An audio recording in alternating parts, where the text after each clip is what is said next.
Alright guys, तो आज मैं बात करने वाला हूँ बुक की जिसका नाम है द डीप वर्क। हालांकि आज मैं आपको इस बुक की पूरी एक्सप्लेनेशन देने की वजह आपको बताऊंगा इस बुक के वो कोर पॉइंट्स जो यदि आप समझ लें और अपनी लाइफ में अप्लाई करें तो 101% आपको बहुत बड़े रिजल्ट्स मिलने वाले हैं। ओके, तो सबसे पहले मैं जिस पॉइंट की बात करूंगा उसका नाम है deep work versus multi work या मल्टीटास्क।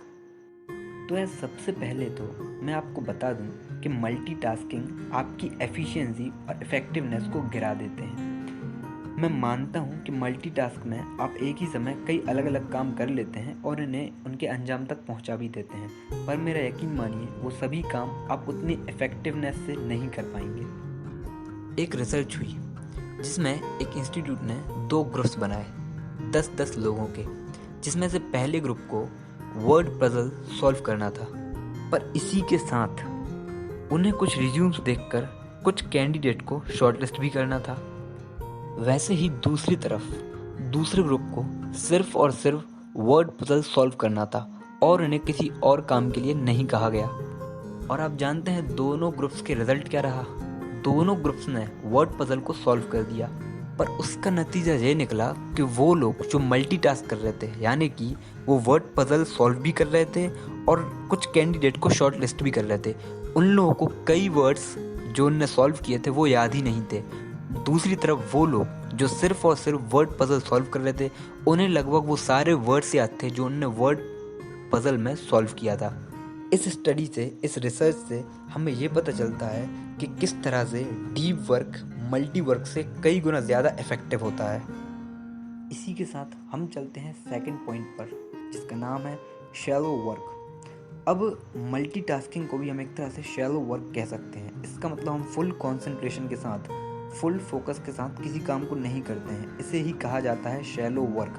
इसका मतलब आप ऊपर ऊपर उस काम को कर रहे हो। जैसा मैंने आपको इससे पहले रिसर्च में बताया था कि किस तरह से उन लोगों को वो वर्ड्स याद नहीं थे, इसका मतलब उनने काम को अंजाम तो दिया पर वो काम उतना इफेक्टिव नहीं था।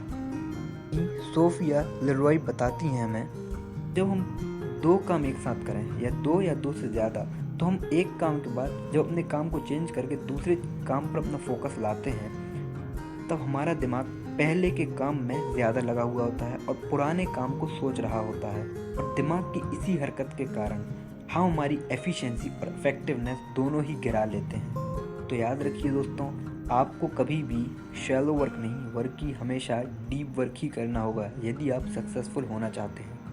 अब नेक्स्ट हम जिस टॉपिक की बात करने जा रहे हैं उसका नाम है कॉन्शियस टाइम मैनेजमेंट। यानी कि आपको कॉन्शियसली अपने टाइम को समझना होगा कि कहाँ आप अपने टाइम को ज़्यादा यूटिलाइज कर रहे हैं या कहाँ अपने टाइम को इन्वेस्ट कर रहे हैं या वेस्ट कर रहे हैं। तो कॉन्शियस टाइम मैनेजमेंट के लिए आपको अपना पूरा दिन पहले से ही प्लान करना होगा या आपको अपना पूरा शेड्यूल पहले से ही सेट करना होगा। जैसे कि आप कब सोएंगे, कब उठेंगे, किस वक्त आप डीप वर्क कर रहे होंगे, किस वक्त आपको रेस्ट चाहिए, ये सारे काम आपको ऑलरेडी प्लान करने होंगे। शायद आपका टाइम टेबल चेंज होता रहे कि आपने अपना उठने का टाइम 5 बजे का बनाया, हो सकता है आप 5:30 या 6 भी बजा दें। इस टाइप से आपका हो सकता है थोड़ा टाइम टेबल फ्लक्चुएट होगा। यकीन मानिए, आप अपने टाइम को पहले से सेट करके उसे आप कंटिन्यूस रखेंगे तो मैं इस बात की गारंटी दे सकता हूँ कि आपको आपके कॉन्शियस माइंड पर कंट्रोल आ जाएगा और फिर आप जानेंगे कि कितना आप अपने टाइम को वेस्ट करते हैं, उसको आप यूटिलाइज कर सकते हैं, उसे आप इन्वेस्ट कर सकते हैं अपने डीप वर्क में।